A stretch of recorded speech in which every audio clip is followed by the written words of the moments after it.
Okay. All right. Good morning, Liz. Welcome to Doing It Hey. Differently. Thank you for joining us today.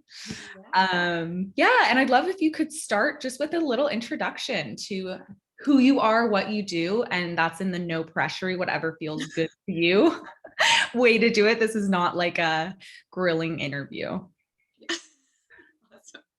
Yeah, so I'm Liz Christiano, and I'm a love coach. And what that means is I work kind of like specifically with safety, love, and belonging, and like really believing that that is like our birthright, and that in this society and in our families, like nobody knows how to give us that. Like society is not meant for us to have those things when we're little. And so it's basically like helping people plug back into the thing that was always there. And then like magically everything becomes easier when you like believe that you really do belong, that you really are loved, and that you can feel the safety that you actually have in your body. Yeah, that's beautiful. And I know that you feel so strongly about this mission. Yeah, like that, like really it's inherent right for everyone to like anchor this into their system, like feeling so safe in their bodies, in their systems, having that love and belonging. And I'm curious, like, what drew you to that mission? Like, what in your background has kind of like Yeah. caused you to have this as your rallying cry? Well, I think it's mostly like for years, I just did not feel like that. Like I just, um, I experienced a lot of like emotional abuse in childhood, a lot of like just sort of chaos, um, that really just like left me with this kind of like unsettled feeling everywhere. And so Yeah. it was wild because it was like I would make good friends, and um like there would still be this little piece of me that's like, they hate me. It was so weird. It was like the weirdest shit. But like they would like there would be little things where it was like, there like I couldn't go to a party or something. And there'd be like a little tiny voice that's like, they're so happy that you can't make it to that party. Mhm. And I'm like, what is this? Like, what is this? Like I know they love me, but for some reason there's some weird distorted little blocks inside of me that is just like not letting me tap into this. um and yeah, and so I think like there was a lot, like I started reading a lot around um a lot around like bigger social movements started Mhm. kind of opening my eyes to things and realizing like just how much like white supremacy culture like had really uh like creates this structure in society that like keeps people divided, keeps people feeling like they're not enough, they're not they're not actually loved, they're not actually safe, they definitely don't belong, especially um well, I don't know about especially, but yeah, so like there's this, we have that in society, and like we have that in families too, that I think is really um it's like invisible to a lot of people, because we're like, oh, this is just how it is in families. Like Yeah. it just makes sense that we like have that we like let babies just cry it out. It makes sense that we like send like parents back to work a couple weeks after the babies are born. Like Yeah. this makes sense. Like that's just how it is. And it's like it like leaves us with this like underlying like fear, like primal Yeah. fear of like, oh my God, like the world is just stressful. And I think for me, having grown up in kind of a crazy home, like not a crazy home, just like with some circumstances that were like really just intensely gaslighting and Yeah. kind of emotionally scary, that it heightened my sense of that. Okay. And so it was easier to sort of, once that started to unravel and be like, oh, this actually caused trauma in my body, it was really easy to be like, the kinds of things that my brain is saying, like, Yeah. they're so fundamentally wrong that it was like easy to be like, what am I even talking about here? Yeah. And like go towards healing because of that, like go towards like releasing trauma from my body. And when did you first, because it sounds like if, like you said, like people don't realize that, like might not even realize that this is happening. Like they think like, oh, it's normal that you would, do like whatever the cry method is for babies, or like go back to work, right away. And like you said, like how did you know that that little voice you were hearing that was like, oh, people don't want you here? Like, because like you might just think like, oh, everyone has this, or this is normal. This is just the way life is. When did you realize like, actually, I can do it differently and life doesn't have to be this way? Yes. Well, okay. It's funny. There's like two parts, I think, in there. Like I'll tell you like the funny thing that like got me to realize that like I had been doing that thing of like, oh, everybody feels like this. Yeah, yeah, Was like in our like the program that both of us did, like yeah. doing sex, love, and relationship coaching, like one of the first things is like doing a meditation on like love, right? And it's like it's like imagine the like some I don't know some entity and you're like doing a figure eight, like you're breathing out and giving them love and you're breathing in and receiving love. I like couldn't do that meditation. Mm, I like would sit down and try and I'd be like like my brain just like wouldn't let me in. And then I was like what the hell, and then I kept trying, and then finally there was this moment where I was let in a little bit. mhm, I was insatiable. It was the mm. weirdest thing. I was like, give me all the love. And I had like nothing to return. It was just like, I'm sorry, goddess of love. Like, this is all I like have nothing to give back to you. Yeah. Um, and it was like, that was a huge thing for me where it was like, that's weird. Like, like that that shouldn't be so hard for my brain to imagine, like Mhm, what's in there. mhm, um so I think that was sort of a big like light bulb for me, that it was like I might be carrying more trauma than I think mhm. I'm carrying, or there's something blocking me from Yeah. like open receptive feelings. um and then I think like some of the doing it differently, it's really fun. I've always I think because of the ways that I've kind of secretly struggled, like I've Mhm. always just like kind of had to follow the things that felt good a Yeah. little bit, like otherwise, and that's not entirely true because I've spent a lot of, if you look at my resume, I've spent a lot of time like doing things that were also like really hard, excuse me, on my body. Mhm. Mentally, I Yeah. was like a teacher and would have like migraines like multiple times a week. And it was like, yeah, okay, that's just normal. That's just how it is. And then I did research for another 5 years and was like, yeah, that's just normal to like really feel terrible. And honestly, I think Trump hit something hard. Mm. Like he got elected, and the moment he did, I was like, oh my God, this is what happens when people are phoning it in. Like, Mhm. I've got all this like passion, I'm interested in stuff. Yeah. Like, I know I've got things that I want to like build community around. I didn't have the language, but like, Yeah. I knew there was more. And I was like, I'm just sitting here spinning my wheels. And he's like, that's how we end up with a bunch of people who are disengaged enough that like that can happen. So I quit my job. And what was your job at the time? I was an education researcher. Okay. So Oh, that's so interesting. It's cool to hear how like a political, like a life event, like a, not just your personal life event, but like a yeah, world event can really be like the trigger. totally, totally. Because I like, yeah, like there were a few different things that had started to like point me in a different direction. Like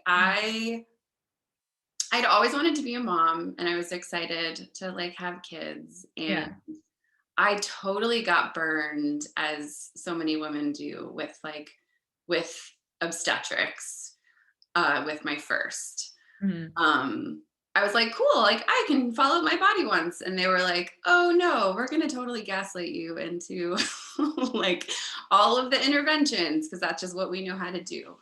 And it really like that started to mess with me. And so I got some therapy for that. Can you explain that a little bit more? As a non-mom, I'm like, Yeah. yeah, tell me Yeah. about Okay. Yeah, it's hard. It's a little like I yeah, okay. So my like the history of this is like, my mom had like rock star births, she always just talked about like birth as this thing that was just like utter empowerment. it. Okay. And so I just kind of grew up with that, like, That's so oh cool. hell yes, like I can't wait for my turn. Wow, that's so cool. Yeah, right? Like that. I mean, I'm like, That's a different perspective that you probably thought everyone had, but like all of us are like fucking terrified of it. Yeah. I was like Cool. so excited. I was so excited. And partly I think I've always been like, for, hyper vigilant trauma reasons, like very in my head. Mhm. And so there was something where it was like, my body's going to take over. I Yeah. know what to do. And that was like, oh my God, I'm so excited for this finally. And so I loved it. Like, I loved being pregnant with my son. And like, throughout that whole process, I was like, this is great. I've got this. Like, I totally trust my body. I know what to do. Um, Not that I know what to do, but just like, Your I, body will know I, what to do. my body knows what to do, and it's going Yeah. to tell me, and I'm very excited to listen. And everyone's like, oh, cool. That's so good. We're so proud of you. Like, that's going to be great. Like, you've got such a good mentality about this. And, and then like right at the last hour, he like was breech, which Okay. he's like, The but other way around. Yeah. Okay. which is a variation of normal. Mm. It's a variation of normal. But it's also something that like they stopped teaching in schools Mm. like 20 years ago. 30 years ago. There was like some stupid article that came out that has since been totally like Debunked. debunked. But of course, it like fundamentally shifted everything, where it was like, oh, if you have a breech, you just have a C-section. Got it. You have surgery. You have like major abdominal surgery for your perfectly normal, Mm. normally positioned baby. And I was like, I'm sorry, what? Yeah. Like, Yeah. I don't need this. And like, I was breech. Both Okay. my mom and her twin sister were breech, born Got it. family. So there was something where it was like, of course I'm gonna have a breech baby. Like, yeah, like Oh, that's my family. there's something going on here. My hips are something's happening. Mm. So I was like, cool, then show me to the place where they do that. And they were like, yeah, like we don't really do that anymore. And so it And just how many months pregnant were you when you found this all out? I was I was so I was like 38 and a half weeks. Okay. Okay. So it was like right at the very end. Yeah. And I had been telling them since like 32 weeks. I was like, I think he might be breech. And they were like, Yeah. no, I'm checking, it's fine. And I was like, I never trust people. I should just lean into this Uh, experience and just yeah. trust. Yeah. And like, and I just got totally burned. And so it was wild. So then they tried to turn him, they tried to turn him again. And there was all this like amped energy towards like things have to get fixed. And I lost my ability to be in my center and to like have my Mm. power. And so like at a certain point, like they had sort of messed with things enough that it was like I no longer felt like my body was like gonna tell me the right things. It was like I'm like in hospital jail because they're Yeah. it's a longer story. But like, yeah, because I was like, I'm not gonna have the C-section right now. Like, I don't need to. There's no emergency. And they're like, I'm sorry, I don't know if I've ever heard somebody say no. Yeah. I mean, like you said, you kind of like just, people just want to trust that the doctors who have all this experience know better than them, right? Like you just assume. So I Totally. think that's another thing I want to highlight. Like, I feel like the fact that you were like, no, is so powerful. Like, Yeah. Yeah. You know, it's hard though, because it's like, oh man, it's hard knowing it's like if that happened now, like yeah, none of this shit would have happened, you know? yeah. And so it's like it's hard to have a no, but not have like Mm, the like courage to stand in it longer, the understanding, yeah. the support, you know? And so it felt like it does feel amazing to be like I pushed back. Yeah. And ultimately the same thing happened to me that happens to like every other woman who has a breach right now in the hospital. So you did end up getting the C-section. Yeah, I was like, I gotta get out of here. Cause they tried to turn him Mm, pretty intensely. And the mm. second time I had some bleeding. And they were like, well, we think you are, we think we popped your water, so you should have a C-section right now. And I was like, I don't think you did. And they were like, what is this woman? I'm sure I have notes like all over my chart that is just like she's a Defiant. yeah, but like try to like push back on people with authority, and it's like it wigs them out. They are like the nicest people, and then all of a sudden they're like, what is happening here? Like I must control this. Like there were Yeah. certain nurses that were like they were they were pissed. They Yeah. were like really pissed that I was like, Yeah. yeah. So I stayed in the hospital for 3 extra days beforehand because I was like, I don't think there's any emergency here. Mhm. And the longer I wait, the more his lungs develop. And so like, I don't think I need to go into like have a baby right now. And then I finally got so worn down that I was like, I don't trust myself to just like go Mhm. home and have this Yeah. baby on my own. Yeah. It was really the only option. No other hospital was going to take me. Yeah. And so it was like, I'll just, yeah, um, I'll just do this and get out of here. And then immediately was like, I need therapy now because like I'm going to have some super intense postpartum. Yeah. And that was my first introduction to EMDR. Oh, how cool. I've been Yeah. rereading about EMDR from The Body Keeps the Score. Yeah. And I'd love to, I want to hear about that, but I also just want to ask a question. I know. So I know that you are like, correct me if I'm wrong, like you're a pretty big advocate for helping women do home births or like helping friends do it differently in their birthing process. Is that accurate? Okay. It's more like helping people find their agency Okay. in like whatever they Whatever they want. do. Yeah. Because the thing is, like we just like systematically strip people of their agency from the beginning of life. Yeah. Right? It's Yeah. like our parents don't have that much agency, our grandparents didn't have that much agency. You know, it's like everybody's sort of operating within these very limited Boxes. boxes. And so there's something that through rooting into like deep belonging and deep Mhm. love, all of a sudden we're like, actually, I can do that thing. Yeah. So it's Yeah. like, it's not this like, I'm gonna tell everyone to fuck off. Yeah. Yeah. Yeah. Yeah. Which I Totally. mean, it can be also. But I think even more than that, it's like, do we belong to ourselves enough to be like, you know what? I'm gonna make some people uncomfortable. Mm, And I'm gonna be able to say no without fighting my no. yeah. Fighting for my no, but just being like, uh-uh. Totally. It's like the I need to explain everything. Like I need to like, it's 100%. more just like centered, like, no, Yeah. this isn't gonna happen this way versus like but no, no, no, no, like the freaking out about it. Totally. Like that's what I learned so much with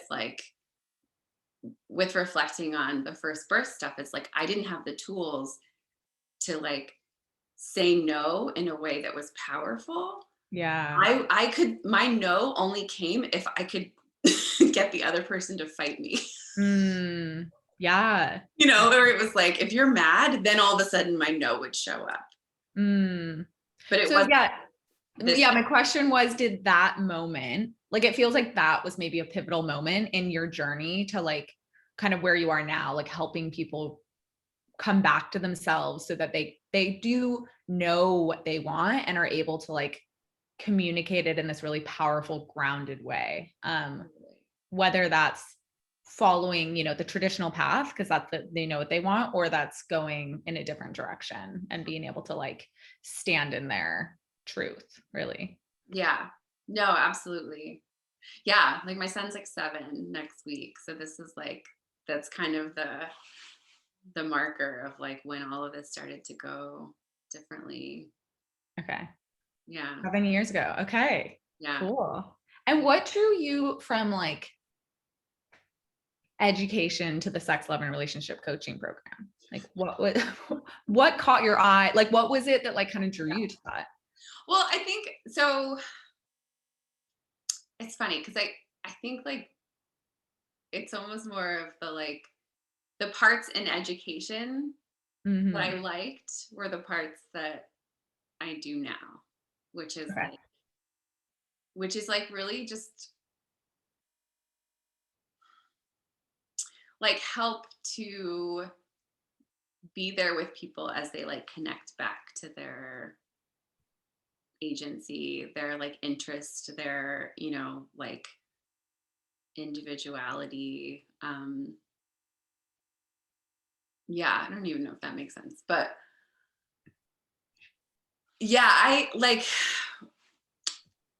so I also have a almost 3-year-old, and when she was like 2 weeks old, I saw like an email that was like, "Hey, you want to become a sex, love, and relationship coach?" And I was like, "What?"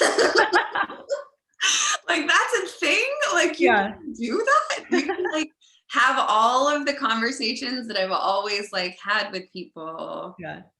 but like for real and like actually be helpful, like learn tools to not just be like, you know, curious and loving, but like actually help. Yeah. Um, so it's funny because that felt more aligned than like a lot of the things that I've done that I did earlier. Like Yeah. I think I did a lot of other things that had a little bit more of like tinges of doing them also because of like fear and Mhm. stability and Mhm. other things that I was sort of working through. And this was sort of like, oh, wait a minute. Like I'm going to heal these things that I've been desperately trying to heal and then use that as leverage to like understand how to help people through it. Which I think is why I never went into like therapy, Yeah. honestly, was like, I didn't want to just learn how to like treat people. I was like, I'm fucked up. Like there's something going on in me and I don't know exactly what it is. Um, and so like this was sort of the perfect thing to be like, yeah, let's like walk through it Yeah. and see what's there. And so I've been like swimming around in my nervous system and like I can help people swim around in theirs now. And that feels really amazing. That's so cool. And I'm curious, I know that you've done like therapy. And so how do you see what you do as like different to therapy? Yeah. Um, yeah, I'll start there. Yeah. Um, well, okay. So I think for like, I did a lot of therapy over the years just because it was like, I got like, I don't know what's wrong with me. But I feel like something's wrong with me. And so I would go to therapy Mhm. because one, because it was like kind of inexpensive. Mhm. It was like covered by different various things. And because of that, I just like, I met a lot of like nice people and we just talked about stuff, but like there really wasn't this understanding of like there was a lot more of like people telling me like, no, you're fine. Mm. Like, like you're Yeah. not. And I'm like, sure. Thank you. Like, thank you. And that doesn't feel accurate from the Yeah. inside. Mhm. Um, and so like, I don't understand the disconnect. And I think the thing that I've really found is that like I talk about chaotic childhood even Mhm. more than I talk about like emotional abuse because I Mhm. think a lot of people resonate with that where it's Yeah. like, yeah, like, my parents were sort of like in and out with work, or, it doesn't have to be that people were like actively mean or scary. Totally. It's like, did you really feel seen? Was there enough stillness that you were Yeah. able to grow? Or was it just this like fast paced um, thing? And so I think when people have emotional abuse, like talk therapy is not, it's not helpful. Mhm. It's not helpful. And I think like more and more people are starting to realize that. And there's like a lot of different awesome therapies and stuff. But I think even there, I haven't I haven't seen a lot of situations where like if you're talking about a specific trauma, I think Yeah. there's a lot of understanding about how to work with that. Mhm. And I think working with like yeah, working with like somebody who doesn't have that, it's like very, any sort of developmental early stuff or childhood stuff that is kind of words based, it's like Mhm. more talking is never going to be helpful. Yeah. But So what you do is more body based. yeah, it's more body based. And it's funny because it's like every client is so different, and so it's great because like we have all these different tools and they kind of get used in different ways. Um, but something that was really fundamentally helpful for me was when I started, I got hooked up with a somatic therapist, Okay. and that was the first time that it was extremely helpful. Mm. Um, and it was amazing because she like even does the like there's like this early developmental like trauma kind of stuff, and it's wild. Like we would talk a little bit, and then I'd like lay on her table, Yeah. and she'd like come and put her hand under my kidney, and my body would flip out. Mhm. It was wild. Like Okay. thoughts would come pouring up, like, and it was just like being in connection with somebody who was there with me. Yeah. And it would be all this weird, like, she like hates me. She doesn't really want to be here. Like, like she's gonna think I'm like, is it creepy that I like this? Like super weird, just all these like all the thoughts and all the sensations would Yeah. just like come up. And then just like with her sort of steady, loving presence, it would just like poof, Mm. like I could feel it. I could feel in my body that there was a stress cycle that like came up and then would just like resolve. And I'd be Yeah. like, what? Like Yeah. that's all it took. Yeah.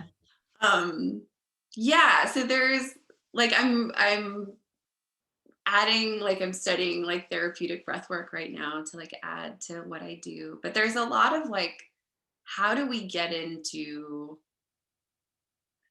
the nervous system, get into our bodies like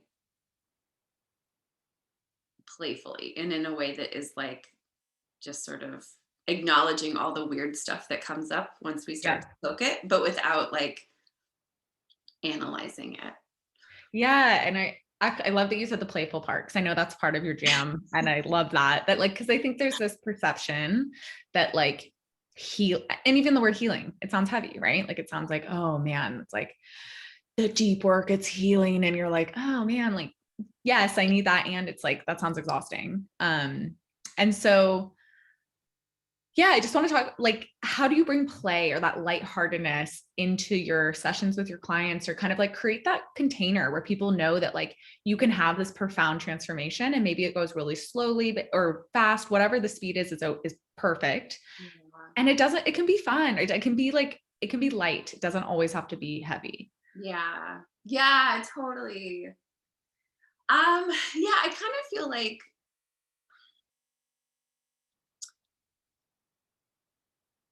if you're not actively healing something, you're just living it. Mm. Like it's painful either way, Mhm. right? It's like painful to like go into the old stuff.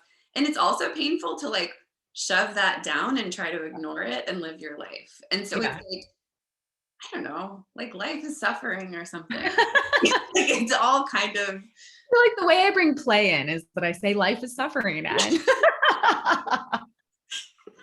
where it's just like, it doesn't have to, I think some of it is like removing the stigma piece. mm, Like,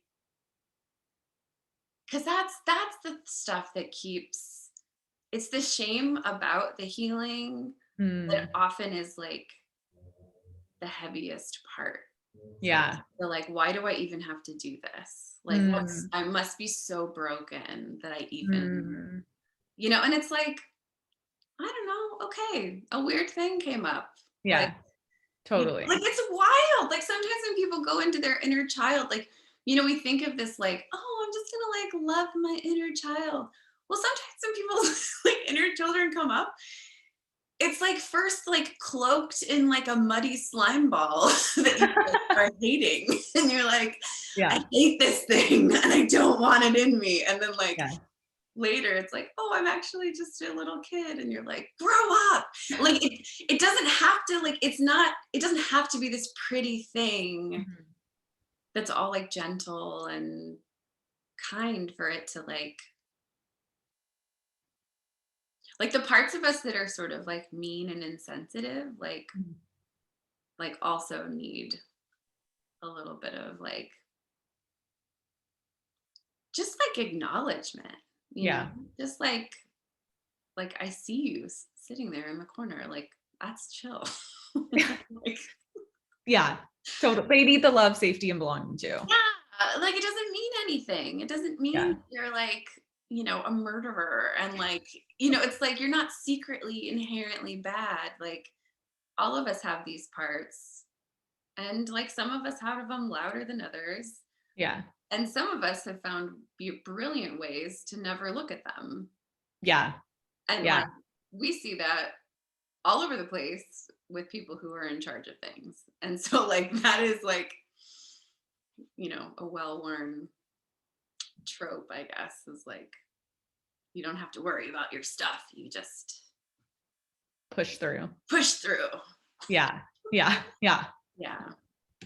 So basically, what I'm hearing is like it's really allowing everyone's experience to be their own, and like really normalizing that like everyone's path might look different, and like maybe maybe when you first meet your inner child it is an ugly muddy slime ball, and that's totally normal, like that. Yeah, and so it doesn't need to be this scary thing, but just something like And if you run an away from that exploration. moment, like I think a lot of people run away Mhm. immediately when they're Yeah, like, oh my God, yeah, that's an ugly slime ball. I can never look at this again. It's like, just look at it again. It's okay. yeah, It'll yeah, move. yeah.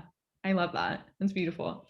um and so I want to ask you, I wanted, this came up circling back, I wanted to hear, so you have a second child, Yes.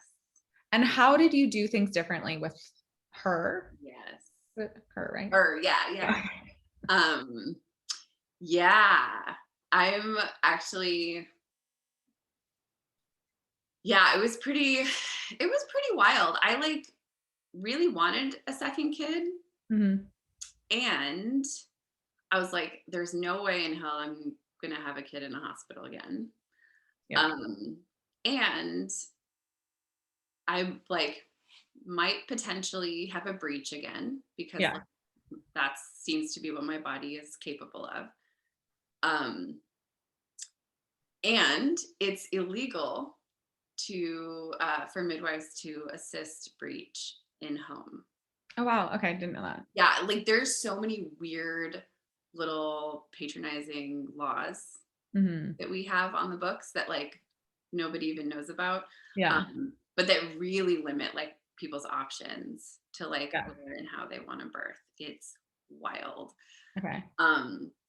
So I was coming up against that where it was like, I'm now a VBAC, which is like I've had surgery the first time, so like Okay. I might be like more at risk. Mhm. And anyway, so yeah, so I was like, I don't know if I'm going to find a midwife who's willing to take me on and Yeah. help me have a baby at home. And I'm definitely not going to the hospital. And so I felt this like stuckness that I think a lot of like, it's wild. There's a lot of women who like only have one kid when they've had a C-section. Really? Wow. Okay. Yeah, like it's interesting. It's like, and I so get it. You go there and you're like, I don't think I'm going to do that again. Yeah. And I was definitely feeling that. And so, but then what opened me up was I found there is like a group that was doing, they like, it was committed to doing, not, I don't know, whatever. It's a group that was doing free birth. Okay. And all of a sudden I was like, what is that? What is that thing? Yeah. Yeah. And it's basically these people who are like, I'm just going to have my baby. I'm just going to like get pregnant and then have my baby Yeah. when I have my baby. And like, I don't need all of the other stuff. I'm just going to like do this myself. Yeah. And it was the first time, because I was always like, I always thought I was like pretty radical because I like, you know, I like would breastfeed for a long time and, you know, like doing the things that I felt like were really good, but they were like one step outside of like what is acceptable. And then finding all these people who were like, oh no, like I never like got checkups at the doctor. Like, what do you even need checkups for? And it was wild because I was like, oh, wait a minute. Like, I just found all these people who are like scaring me. Being on steroids. Yeah, I was like, wow, like, how is that possible? Yeah. And all of a sudden it was like, wait a minute. Like, the spectrum is open to me. If Yeah. I could just be like, okay, I am pregnant and like schedule my C-section at 39 weeks. Like I don't need to ever go into labor. Or I could be like, I'm pregnant and never tell anybody and like go in a closet and like birth my baby when they come. Like the spectrum is wide open. Yes. And all of a sudden it was like, I can choose the support that I want. Mm-hmm. Instead of feeling like from a fearful place of like please like please give me permission to like, you know, to have, it was like I don't need anybody's permission to do anything. And it just really like, do you know how many cervixes have to work perfectly for you to have existed on this planet? Like birth works. Yeah. Like, you know what I mean? It's like, yeah. And it's wild because we have all these images from like dirty Europe of like birth is so dangerous. And it's like, it's really dangerous when it's like in stressful, dirty environments. But it's like, it's not inherently some like, it's not like half of women are dying all the time. Like that's not a thing. Like hospitals are not saving us from that. They like stole it from the midwives and like, you know, have sort of, yeah. Ooh, I'm gonna get myself into trouble. I love it. I love it. But like more than anything, it was like, oh, And like, so it was great because I just was like, cool, like, let's do this. And my son was like, he was like 3.5. Yeah. And it was wild because it was like, we were like, oh, let's see how we feel when he's 1. And it was like, hell no. And then Yeah. like when Yeah. he Yeah. was 2, and I was like, Yeah. And even when he was 3, I was like, ah. And then it was like he got a little bit closer to 4, and it was like, wait a minute, I could do this. And so I got pregnant and really had the mindset of free birth. And so had you encountered the free birth movement before you got pregnant with your second kid? Okay. Yeah. Okay. They're like fully responsible for like her being on this planet. That's rad. That's cool. Yeah. Yeah, it's interesting. Like, and it's fun because like that shift, that like, oh, this thing that everybody thinks is absolutely terrifying, Yeah. I can listen to my body and know whether or not I'm in danger. Yeah. Like, we have so many external tests of like, what is, and even just like the checkups are just like, it's like, how much do you weigh now? Like, how, it's like, are you growing? Like, yes. And Yeah. also like, yeah, that there's just so much freedom when you kind of take the path of like, okay, like, say I get stuck in an elevator like, people accidentally have free births all the time when they Yeah. like don't make it to the hospital in time, or Yeah. when everyone's like, oh, thank God. And I'm like, that baby was just coming. Like, Yeah. everybody was fine until like the paramedics rushed in and cut the cord too early. And I don't know. Yeah, I have I get heated about this. Well, I But love it. so I ended up actually finding a midwife. But I loved it because like she was totally down. Mhm. She was somebody who like had a similar disdain for obstetrics. Yeah. Um, and so I kind of knew she had the skills and the knowledge um to like to be there with me if something did go sideways. Yeah. And what I told her was that plan A is that I call you when I have a baby and Mm. like Yeah. help clean up. Basically, I'm like, once the baby's out, then like it's Yeah. chill. Um, I was like, that's plan A. Like plan A is like, I don't think I need you for this. I Yeah. don't need you to check things, like whatever.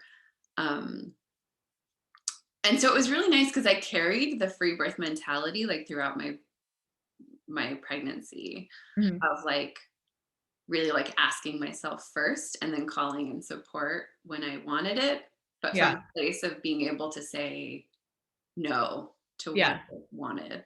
Yeah. um or like no to what was offered if it wasn't what I wanted. um and then but then and then it's funny because like plan B is definitely what happened, where it was like like I had ended up with like a 15-hour back labor at home, which is basically, turns out she was like had her little hand on her head, so I was getting like an elbow in my spine the whole time, which was Sounds quite comfortable. uncomfortable. It was rough. How was, so it sounds like you were really solid on this. And like, was your husband, like, how did you get your husband on board? Or was he always on board for this? Like, Amazing. He's really amazing. I wanted to do a home birth with my first, mhm. and I got this much pushback, Yeah. and that was all it took for me to be like, okay, well then I'll just go to I'll go to the hippie hospital, the one that's like really good at having natural births for Yeah. people. There is no natural birth in a hospital. Um, but it was interesting because I think like he's always been like super supportive, and I think he definitely, after being like holding my hand through that whole thing. He was just amazing during that Yeah. whole experience. And like, and I think he kind of felt bad about like second guessing me or something, or Mhm. like not fully supporting me harder. Um, and yeah, he just got on board. He was like, but you know what?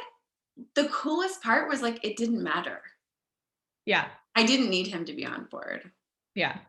Like there was just something that had flipped where it was like, oh no, no, this is my body. Mhm. This is like, this is my body that's Yeah. growing a child. Like this Yeah. is a dialogue between two people, and Yeah. like she's gonna tell me if Yeah. like if she needs help or if Yeah. I need help or if this isn't, but like checking in with her was very much like, oh no, this is great. Like Mhm. we're good. Um and so it really felt lovely to have his support, but like Yeah. all support, it felt secondary. Yeah. And I'm curious, totally. I love that. And I know how supportive your husband is, so I just wanted to bring that in. But how is the lessons you learn during that, where it's like the continually checking in with your body and really Yeah. getting clear on your own desires and wants and like really solid in them? How is from birth, like having that experience with the second birth, how is that translated to like other aspects of your life, like your relationship, moving forward on maybe an unknown career path that you've never been on? Like, how is, yeah, having that anchor helped you do things differently in like the rest of your life? I like that. Yeah, you know, it's like it's almost feels like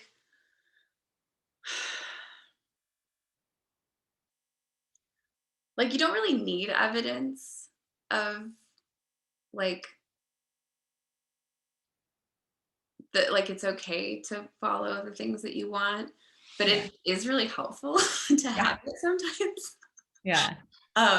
And so I almost just think of it as like more evidence. Cause like I went through that whole thing before I even really did my deepest like trauma healing. Yeah. And Yeah. so like my mind was there. My mind was ready for that. And like now I'm feeling like I'm not answering the question at all.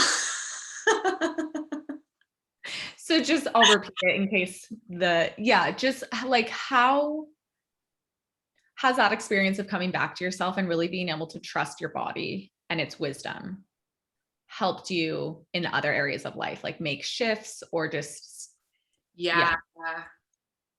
I feel like I'm constantly talking to my body. yeah, Like I just I'm like constantly having um check-ins and conversations and like um yeah, I think one of the ways that like you know actually like getting back to like the friendships and stuff hmm, like friendships and even like relationships with family and like my siblings, my parents and yeah, stuff like it's really like noticing what my body is doing in those situations. um like my body's just gotten a little bit louder as my hmm, mind has gotten a little bit like quieter sometimes and also just more obvious. It's more obvious when yeah, my brain is saying stuff that I'm like, oh dear. like, like I think I need a bath. like this isn't working. And so yeah, there's been a little bit more of like checking in with my animal body like constantly. And really allowing like whatever my animal body is needing to be hmm, the thing that's like okay. Like I think I told you about this like the first time like we had like a little call or whatever and yeah, I was like so nervous about hosting and I I just would like, I let my body just like, I curled up in a little ball and had a little tantrum. And I was like, I don't want to, I don't want to, I don't want to. So Yeah. it's like just hosting a thing that was like no big deal, but my body started to freak out. Yeah. Um, yeah. Yeah, I think that's mostly it. It's just this like just full belief that my body has information and is like trying to communicate it. Yeah. And I'm curious, it doesn't need to happen, but do you have, for people who like maybe aren't able to communicate with their bodies at this point, or have never like Yeah. opened that pathway, this is completely new. They're like, what the fuck are you even talking about? Like, like Totally. what does that mean? Like, I mean, I'll say for me, I think that like a lot of people could maybe like understand, like when you're like, oh, listening to your body signals, it's like, okay, usually if you have contraction in your chest or your belly, or your heart's racing really fast, that's a signal that most people can tune into and be like, huh, okay, so that's usually a signal of fear of some sort. And then it's like, that's the invitation to kind of investigate what is going on. Like, is there actually something scary? Is my mind telling me there's something that's not actually real is scary, like public speaking or whatever. But do you have a practice that you could lead us through that could maybe kind of invite us into our bodies, or just talk a little bit more about it? Yeah. I'll talk a little bit about it, I think. Because it's funny, like they're so individual. Totally. The ones that I do, and mostly just because I haven't figured out how to like I haven't gotten good at like writing them down and like Oh, I get it. I yeah. get it. It's like you're in the moment channeling. Yeah, 100% hear you. Totally. Yes. But the thing I would say is that when people like haven't been able to tap into that, like what is my body Yeah. saying? And I still have that. I still have moments Totally. where I'm like, like Yeah. I just feel like somebody's screaming underneath, but like I can't understand like what she's saying or what my body's doing. Yeah. But like I think like the most helpful thing is that, well, I guess like two things, and I don't know if this is possible, but like there is something where when you fundamentally believe that safety, love, belonging like is your birthright, Mm-hmm. that there's like when there's something that is feeling separate from that, being like, okay, like, but I know that like the trees know my name. I know that like the earth loves me. I know that, like the unconditional love from like the water, and like there's like little things that like can anchor us back into, even if we can't feel it, there's something bigger than us that's happening. And the other thing is that our thoughts often give us little clues into like what we want or like what we're needing. And a lot of it in sessions, like people will say like, I feel like I just want to like, and like for me, it was like, I feel like I just want to crawl in a hole and like and just hide, Yeah. And it's like, okay, so let your body do that. And so what would that look like? I mean, obviously you don't have a hole to hide in, but like, is that like covering yourself in a blanket, like giving yourself that, like, is that the sense of safety that your body's craving? Is that what's happening? Literally, yeah, it's literally noticing the like I just want to like, oh, I just want to punch somebody. Yeah. Maybe you need to punch something. Actually, one of my favorite gifts for my clients, there always is a point in our sessions where like rage starts to get released a little bit, because it's like we have like freeze, and like often there's a lot of freeze that we're dealing with, and then if we start to melt that, then all of a sudden it's like, oh shit, there's our fight and flight. The emotions are ready. Yeah. So it's like there's this moment of like, oh my God, what do I do with this? I'm feeling anger. I'm feeling like I want to run away. And it's like, we got to feel our anger. We got to, Yeah. let's run away. And so I'll send them a plastic bat. I love it. And it's like, just, like if you are having that, like, I want to like Mm. run away, run really hard in place. Act as though you're running away. For I me, love that. jumping is a great one for me. Like my body, when I'm feeling flighty, oof, I just like, I'll jump like a lot. I love that because it doesn't even have to, because I think a lot of people are like, oh, I don't feel anything in my body. But the way you just phrased it, I want to. People do, you can get that. You're like, oh man, I just want to like hide. I just want to like run around or whatever. Yeah. And so I think that's a really beautiful way to help people access maybe what's happening in their bodies without having to recognize that that's what's happening. Yeah. I love that. The playful stuff comes in because Yeah. well, like our body wants to, and we're like, that's ridiculous. Yeah, totally. Like, I can't do that. That's so dumb. Yeah, totally. I actually, my mom models doing that really well. Like I remember like she would do yoga in the airports when I was younger and I was like, Mom, that's so embarrassing. Oh, yeah. And then she would do this thing and I love doing it now, but like you just kind of like swing your arms like, Yep. and it's so good. so comforting and it's so freeing. Like I feel like a little kid when I do it. Yeah. And so it's cool to just like, yeah, it is silly. You feel silly. You feel ridiculous and just kind of like allowing yourself to go with it.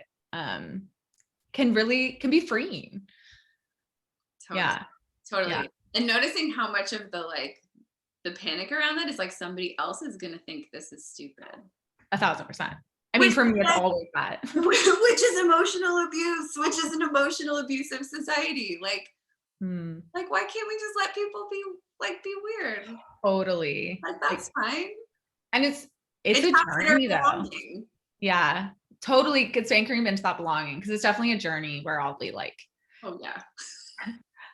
I still get like self-conscious in public. I'm like working to not be, but like I remember during COVID when it was first, like things were in real lockdown. One day I just had music in and it's like the streets are pretty empty and I just felt like dancing. I was like, you know what? Fuck it. I'm going to just dance in the streets, even though I'm like, feel ridiculous. And I actually like thought about, I was like, I want to make that a practice, just being weirder in public and getting used to it. Cause like, it's the reaction of like hiding and smallness that like keeps us that way. But once you start doing it more and more, it's like, oh, and no one really gets scared. No one cares. But it's amazing because that's exactly it. Like that taps into our safety and belonging. Like we perceive ourselves as unsafe. Yeah. And like for some people in some bodies, that is 100% true. Yes. Yeah. But there's a lot of us who like, because it's true for some people, imagine it's also true for us. Totally. And then we like perpetuate this thing. Mm-hmm. And so it's like the more that we're like, oh, actually, like we're super safe. I'm super safe to be weird. I'm super safe to like bounce in the grocery store. And I'm like, oh, I just need to like move some energy. Yeah. Yeah. Like we're safe to be weird. We're safe. We're like, we'll still belong. If we can if we belong to ourselves, we can keep belonging. I love that. And I want to wrap up here. Like you've obviously made big shifts in your life, like from choosing to like do your second child, have birth differently the second time to like transition from education to becoming a sex, love, and relationship coach. Like you've been able to do that consistently in different areas of your life. And so I'm curious, just kind of ending here, if you have a message or like for people who maybe are afraid to make a change, but really want to, on how can they do it differently? Like what's maybe a stepping stone that they can do? Because it doesn't have to be burning up your whole life, right? Like you do take steps. Yeah, no, totally. It's so funny. I'm like, I feel like my advice around this is really bad because like so much of it for me is just like, it's gradual. And I love that answer. It's gradual. And then like like it really starts with like allowing yourself to have the wanting. Hmm. Because I think that that is like often the place where like we didn't even let ourselves go there.